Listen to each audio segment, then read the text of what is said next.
Hey guys, welcome to another episode of the Best Practices Show podcast. My name is Kirk Barron. I'm your host, and you are listening to the number one podcast on tips, tools, thinking, you know, advice on how to create a better practice and a better life. And today is no exception. You are going to absolutely love this with a good friend of mine, Dr. Glenn DuPont, who is a master at helping us understand the restorative and sequencing process. And today we're going to be talking about inside secrets to sequencing treatment with patients with a guy who's done it for 41 years. So as you can imagine, he's done a few of these and he knows how it works. Now, before we get started, I want to just share a couple things.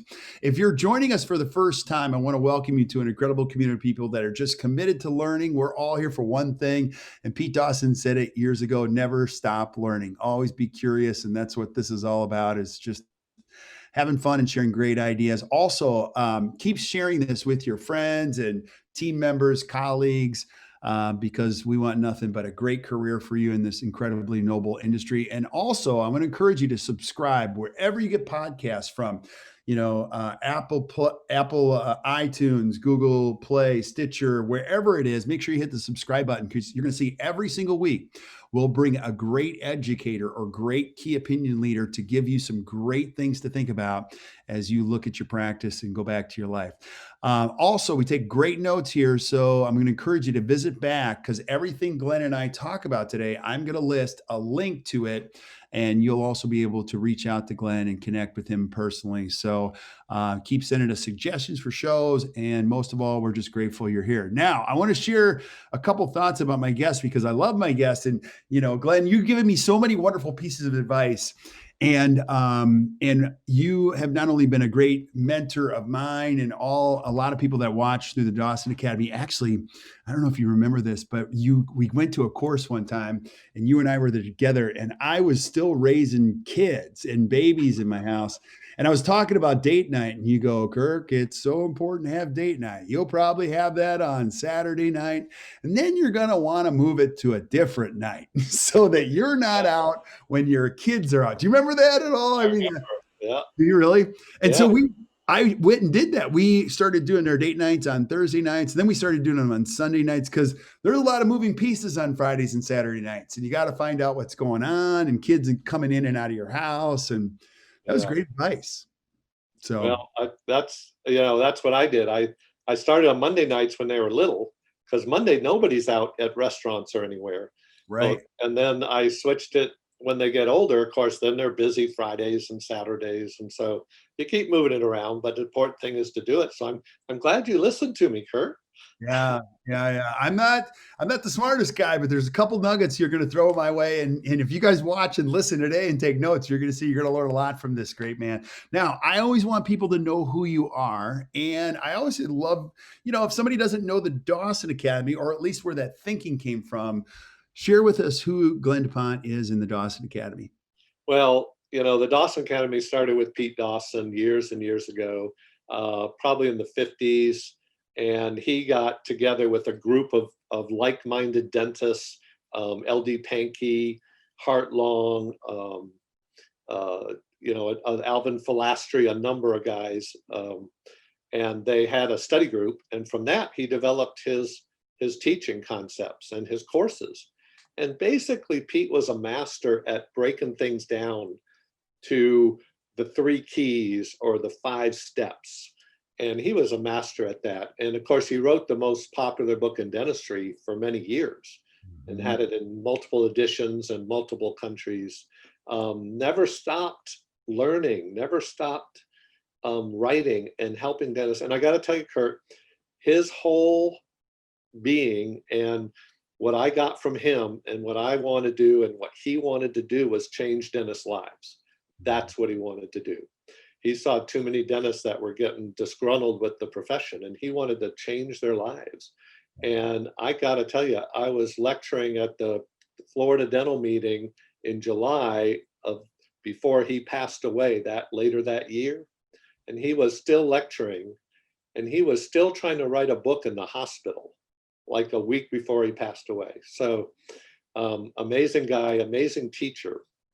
But I've sort of been blessed in my life by the Lord, and he's blessed me to learn from Pete and to be able to pass that on. So when you talk about 41 years, yeah, it took me 3 or 4 years to learn everything from Pete, but I've been doing large, challenging, difficult cases for 38, 37, 38 years now.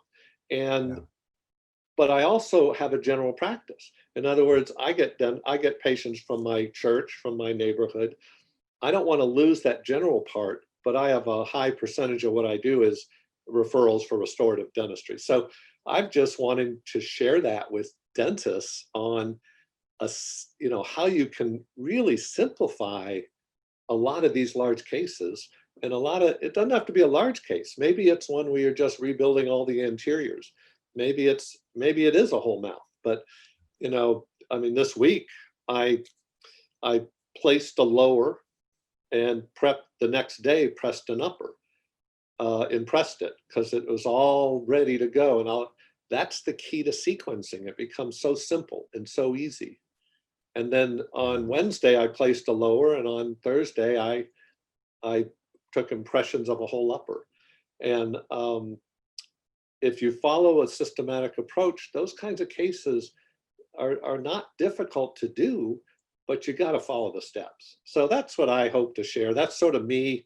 I have a great life, Kirk. I got to tell you, I love every time I look at your face because you got that big smile on. And I got a great wife of 45 years. I've got 4 kids that are off the payroll, which is nice.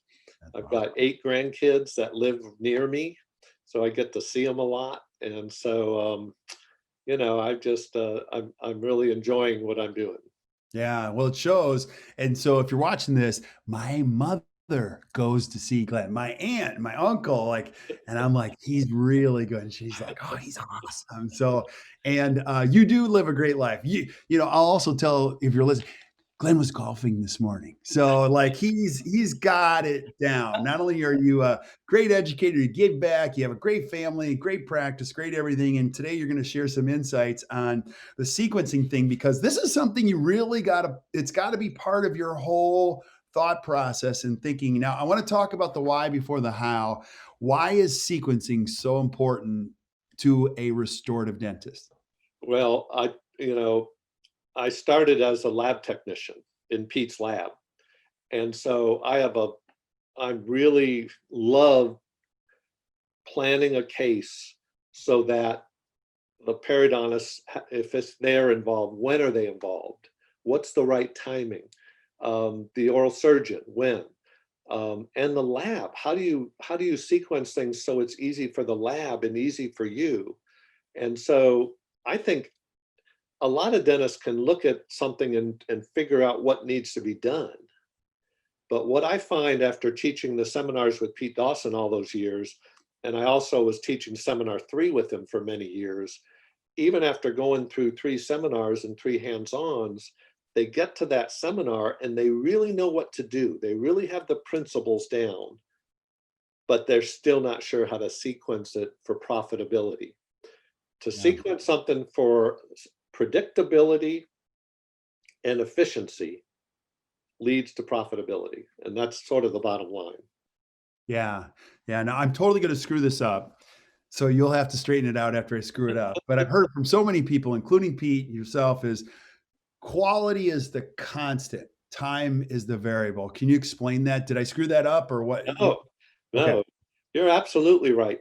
So quality is the key. In other words, we follow the Whittier rule. What if that was my mouth sitting there? What would I do on me? I learned from LD Pankey and from Pete Dawson and others that when you're treatment planning, the best thing to do for a patient, number one, treatment plan the best. Okay, you don't treatment plan all these options. If you treatment plan the best, you've probably mentally gone through all the options. So you treatment plan the best and you never worry about the patient's ability to pay or time. Those are concerns and those are addressed at the consultation once you know where you want to go with the case. So the principles are constant, quality is constant. What that patient ideally needs is pretty much figured out ahead of time. And then the variable comes with how long it takes them to do it. I had a patient where needed, I'd say 80% of his mouth done. We did his anterior teeth to work that out first. We stabilized his occlusion, got that stable, and he literally did a back crown a year. It took like 8 years to finish his case. That's a great case because at some point the patient gets that great, beautiful, healthy, ideal dentistry. And so time is a variable. That's what I love sharing with dentists is, okay, once we figure it out, and that's what I do in my hands-on seminars, is once we figure it out, okay, now patient can't afford it. How do we phase it? So that's what I'm thinking of when you say that. Yeah. So let's get into the, the whole, thought processes and steps on how all of this works. So even when you're taking a look at a case, and you had mentioned before, when you're prepping, like on and the guidelines, how long do you keep people in provisionals, all that stuff. There's so many questions and so many factors. I'm sure you follow a checklist for the most part, but take us through the basic thought processes. If I haven't been to the Dawson Academy, share with me how you're thinking through these cases and sequencing. Well, the number one thing is are the joints healthy? Are the joints stable? If the joints aren't stable, then the system is not going to be predictably stable long term. So that's sort of the first thing we figure out. And that's not as difficult as most people think, because most patients come in with a pretty good stable joint. And then the second thing, so that's the posterior determinants. Right. The second thing is wait, I want to add one thing to that because I'm trying to be a good student of the Dawson Academy. And I heard Pete say this. He goes, a lot of people don't talk about managing the forces. Like these patients live a long time. So sometimes we get real quick to go, oh yeah, the joint, blah, blah, blah. But the truth of it is, can you talk about managing the forces? Because we often don't make that connection. It's about, you can do the most gorgeous dentistry in the world. It might be beautiful when you do it, but there's going to be some force management over time on this dentistry, right? Absolutely. And think about how long we're saving teeth now in patients' mouths. And think about how well we've done controlling cavities, controlling caries. We've done pretty well. And so we've done pretty well now with salivary tests that we're doing, identifying the bacteria, identifying how to get the gums healthy. So the main reason that I see for people losing teeth isn't really decay, it's really broken teeth. And it's forces on the teeth. And so because we're saving teeth a lifetime now, forces become huge, even in the young adult, even in the young person. And so as we first step, make sure the joints are stable, now we've got to make sure all the teeth are hitting to control those forces. And so I'd say bottom line, I like bottom lining things. Once the joints are stable, then we figure out the front teeth. Where do the front teeth go? Pete Dawson said, and I absolutely agree with this after 41 years of doing this dentistry, that most difficult cases are solved when you figure out where the front teeth go. And then the back teeth just hit and get out of the way. Right. Go a layer deeper on that. Tell us what that means if I'm a young dentist, where the front teeth go. Oh my gosh. So the front teeth, think about where your teeth are, Kirk, where my teeth are, where someone else's teeth are. They're all in a different spot. Right. Why? I love asking myself that question. I ask myself, why is a teeth come in different spots? It's because of the muscles. It's because of what that person inherited in their bone and their structure and their muscles. So if you look at front teeth, they come in between the lips and the tongue, the muscle forces, until they hit an equal opposing force in the eruption sequence, which hopefully is the lower front teeth. So if you look at the front teeth, they come in based on that neutral zone of muscle pressure. So when we're fixing a severely worn dentition, let's say the front teeth are worn, we have to determine where those incisal ledges go, not just based on where they hit in the bite, but where do they go based on the lips based on the neutral zone. And that's where speech comes in really important. Earl Pound did the original work on speech. If you get a chance to read his original work on S position, it's huge. That's where we get a lot of our denture work, of figuring out, okay, where do the front teeth go? Think of how you do that in a denture for most of your dentists. They figure out the front teeth, they figure out where they go, they start working out the speech, and then they go and put the back teeth in. Right. So there's a lot involved in that. But that's why it's so critical to work out the front teeth some way, somehow, whether it's provisional restorations, whether it's composite resin, somehow you work out the ideal where it goes for speech, phonetics, and aesthetics. Once you work that out, it becomes easy to communicate that to the lab and get cases back that you literally maybe have to adjust the bite for a few minutes, literally, and that's not exaggerating.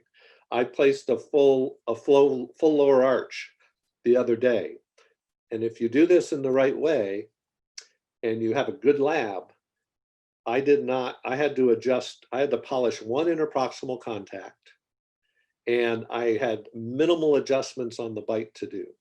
And that's what's amazing to me, is that predictability. But yeah, once you know the joints are stable, boom, then you get the front teeth where you want them to go. Now, literally, the back teeth just hit, and in every excursion, get out of the way. So it becomes a real simple situation after that. Yeah. So take us through that. So joint, we're taking a look at how the front teeth fit into the face, the back teeth, and then where do you go after that when you're thinking as far as sequencing goes, and how can you often get creative with this too sometimes when you're trying to all go to one place? Well, as you know, Kirk, I love checklists, and Yeah. I love sharing those. So we have a checklist for sequencing. So think of a case, any case. It doesn't have to be a whole mouth, but think of any case. The first step is to list everything you want to do. I have a case now where we have to do a lot of periodontal grafting. When do you do the grafting? You may want to do crown lengthening. You list everything you want to do. Then what we do is we take that list and we identify which of the 3 phases it's in.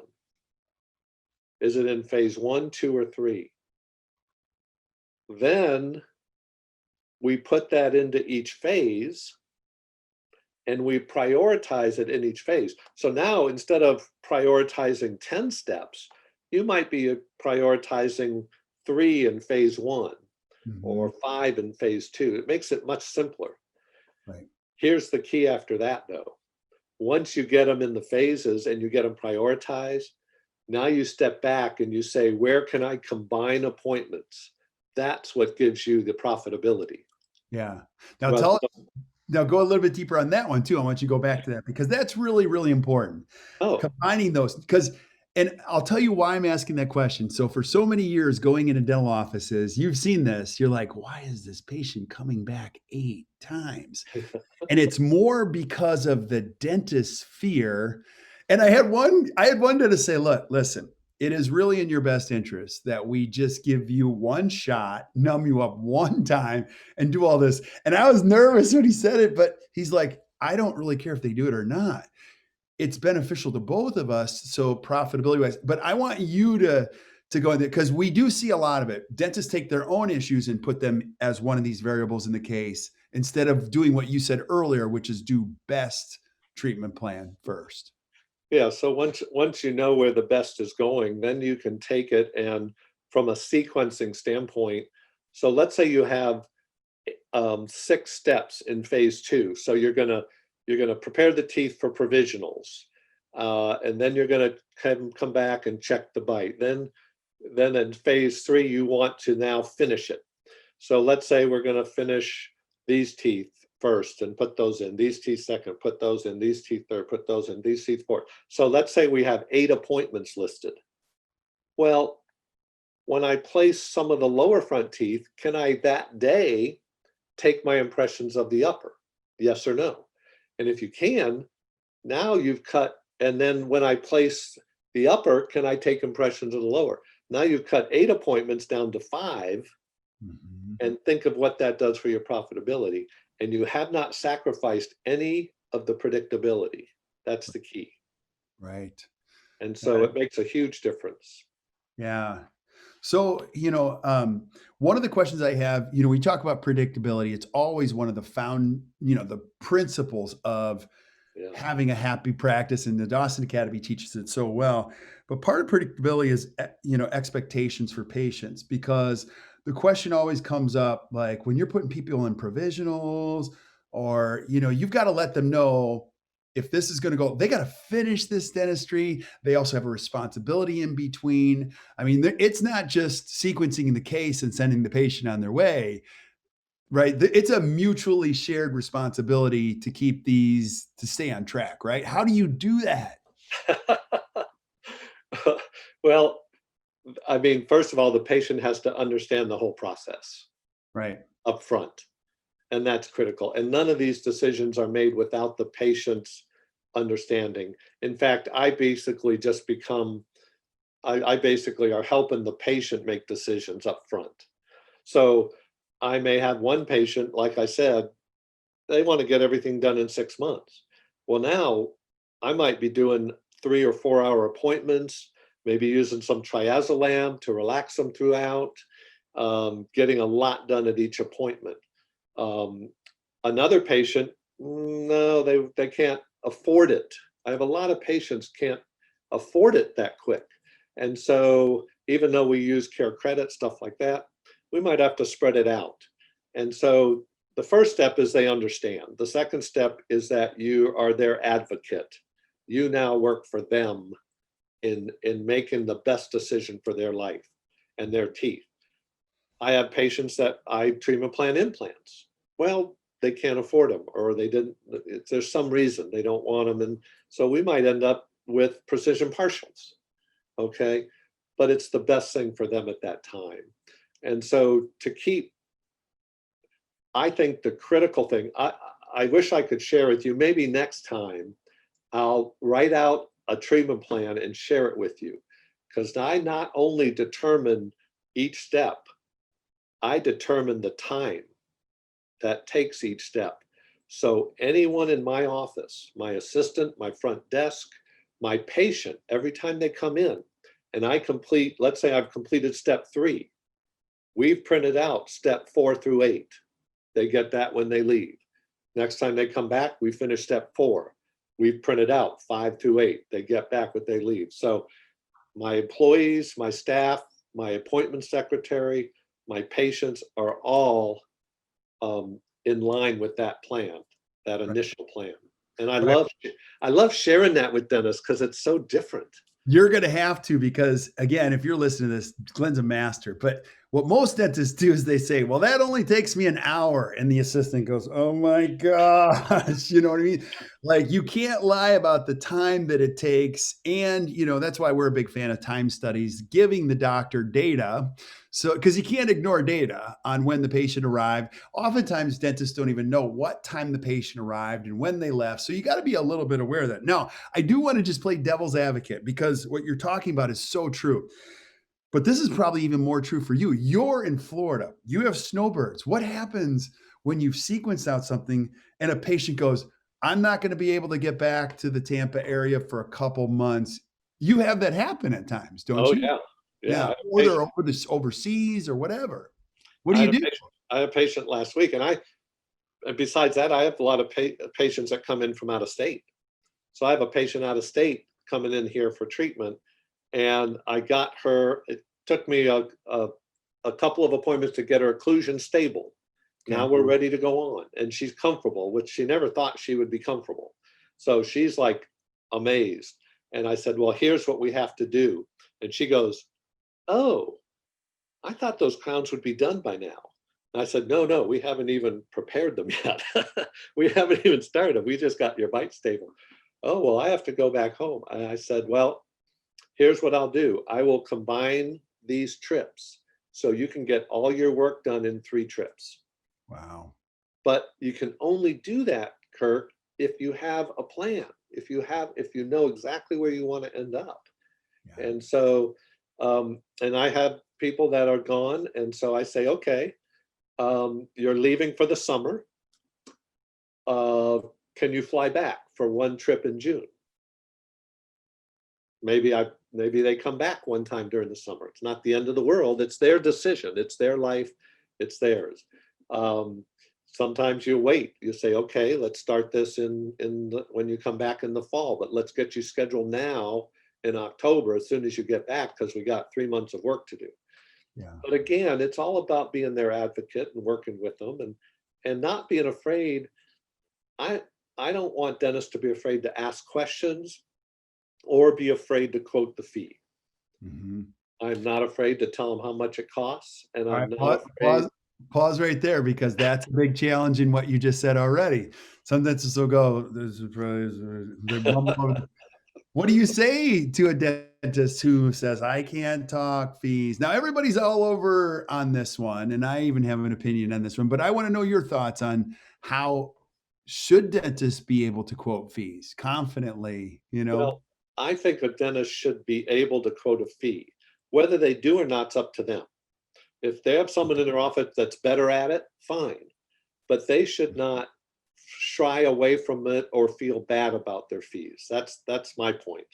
I think that's the best answer I've ever heard, because it's usually one or the other, but I like how you said that, because you should never, I heard a dentist say that, don't ever apologize for being good, or don't ever, you know, um, don't ever lessen your ability to impact another person's life, something I like had a that. I had a patient this week that said, "How much are those crowns?" I said, "This is what each one is." He goes, "Why are they so much?"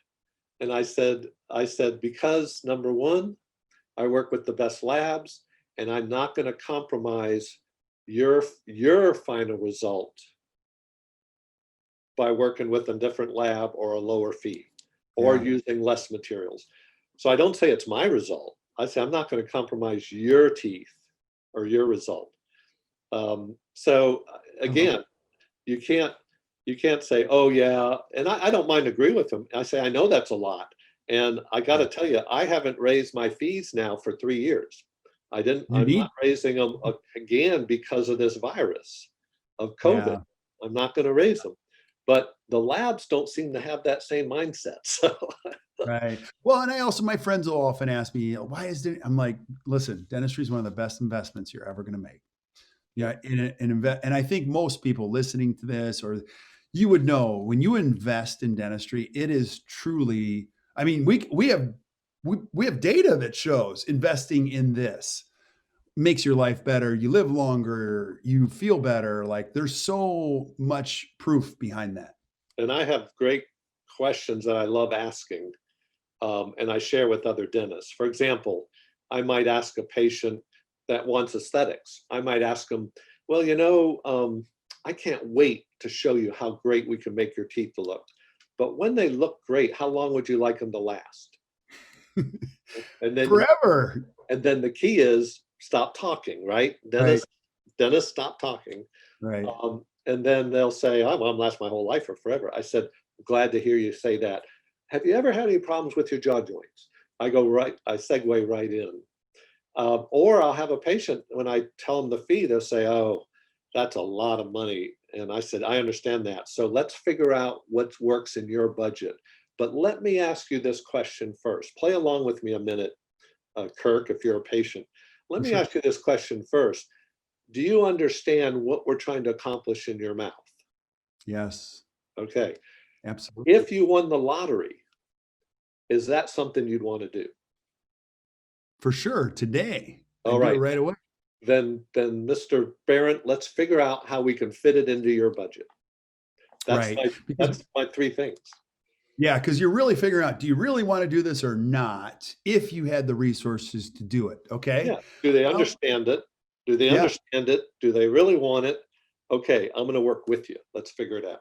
Yeah. Well, let's work together to this solution. It's not me versus you, because sometimes you know how this works, and you probably had this early in your career. You present dentistry, patient says no, you feel personally rejected. It becomes an awkward thing. And then they don't come back for their hygiene appointment. Everybody's been there. I think you're taking a whole different take when you're saying, hey, look, here's what we got. We're going to see. Now you and I are going to work together to get to this result. Yeah, and I think you said a real key statement there. What? I think too many dentists worry about, you said they'd be personally rejected. I think too many dentists worry about creating the ideal treatment because they think it's going to be rejected even before they've told the patient what it is. Right. They've already assumed. And so they don't want to be rejected. They don't want to tell them what they need. I had a patient one time came in and said the last dentist he would ask, last dentist he was there, gave him 3 options. He told me, he said, I don't want 3 options. I want to know what's the best option. Mm-hmm. I said, okay, you're in the right place. That's powerful. That's really good to know. Yeah. Now, also too, I love this. So Glenn, I'm a young dentist. What else would you want me to know about so many years of sequencing dentistry? What are some of the lessons you've learned at sequencing that are really good lessons? Maybe you learned them the hard way or a good way. Well, you learn a lot the hard way. I call, what does a scientist call a mistake? Research. Lesson. Research. Yeah, research. When you lose, don't lose the lesson, right? What does a scientist call a mistake? Research. So we've all done research, okay? The key is don't do the same research over and over. That's called something else. That's called stupid, right? Yeah. Cobain used to say that. It's okay to make a mistake, but to repeat it is stupid, Yeah. So we've all done research. I mean, we've all spun our wheels. That's why I love working with a dentist one-on-one in this consulting thing I'm doing, because you can do a big case and you will lose money. You will lose money if you don't sequence it efficiently, because now you're spending 5 appointments just getting the provisionals right. Well, that's a waste. You shouldn't be doing that. Now that the stuff doesn't fit, or now you got to send it back, or the color's not right. So much goes into this as far as lab communication and all, but you can do a big case, and I mean, I can show you how to do a big case so predictably that once you get everything worked out the way you want, if you finish it in sections, you do not have to communicate vertical dimension. Your bite is easy to communicate. So much is easier to communicate to the lab that your work comes back so predictably instead of trying to do a whole mouth at once. That's the worst way. Right. So yeah, I think that's what I've learned over the years is you listen to these presenters and they'll prep 28 teeth and put in 28 teeth. And honestly, I don't care who you are, that's the least predictable way to do a case. And I can show you how to do a whole mouth predictably in sections, and it makes your life so much easier. Yeah, this is so powerful. Now, I want you to talk about what you're doing, because you're really giving back and you're working with dentists one-on-one. But let's talk about the why sequencing is so important and profitability and all of this. Because now, when you do your work, do you help dentists through cases? Like they can send you cases and you'll help them think through it? Tell me how that works. Well, if a dentist contacts me through my email, okay, I will then give them a call, and we'll set up a time to talk on the phone first. I want to sort of see what their needs are, what they need. And then now that this stuff hopefully is finished, I do one on-site visit because I feel that's critical. And I visit them, I look at their situation, their practice, I talk with them.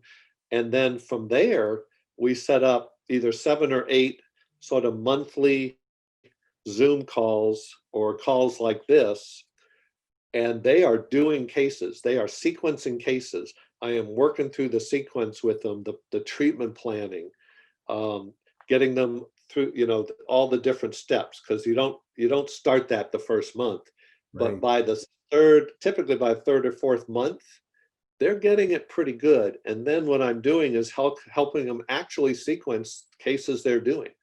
Right. And so they end up within that 8-month period actually seeing a difference, hopefully, and so far seeing a difference in their profitability because they're sequencing these cases more efficiently. Yeah. See how valuable that is? Like, you can try to figure this out for 4 decades, or you can use the expertise, knowledge, and insight of somebody who's been doing it for 40 years and teaching other dentists to do it. So it's awesome. Um, Glenn, so you mentioned your email address for the benefit of people listening on iTunes or where. What is your email address? Because I'm sure people are going to want to reach out to you. It's Dr. Glenn with 2 N's, DuPont at gmail.com. So it's DrGlennDupont at gmail.com. Awesome. Awesome.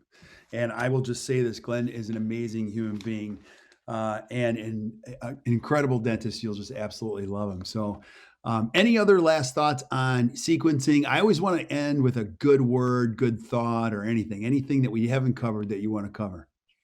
Well, let's see. From sequencing standpoint, I would say the more thought, the more you follow the checklist up front, the easier it is the whole way.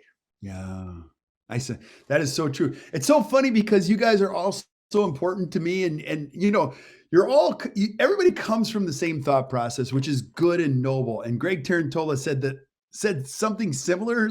He goes, Kirk, I've learned that the more you just do up front, the less you have to do later. The more communicating you do up front, the more prep, the more learning you do up front, the less you do later. And I hear that in so many different ways from people that have done this. And buddy, I'm just so grateful for our relationship. I know I'm going to have you back more and more and more. And sequencing is a really important part because you can learn the diagnosis, you can learn the treatment. Now you've got this variable which is attached to the patient and their circumstances, which is you can't throw the baby out with the bathwater. It's something you have to learn how to put that in there and gain some confidence on how to communicate with patients. The word you used there was LD's word. LD Pankey always talked about circumstances. Yeah. That you never consider circumstances until you get to the consultation when you know what you want to do. So that's a great word. And if you do email me, put in the subject line consulting. Let me know what it is. So, yeah. Okay. Well, I'm going to encourage you guys to check it out. So send an email to Glenn on anything. You're going to see he gets back to you and he's a good person. And you're going to take me golfing one of these days. I just volunteer. Now I'm a terrible golfer, so you'll have to be patient the whole time, but it'll be fun. Well, it's like 70 degrees and sunny right now here. Stop. I'm in a sweatshirt.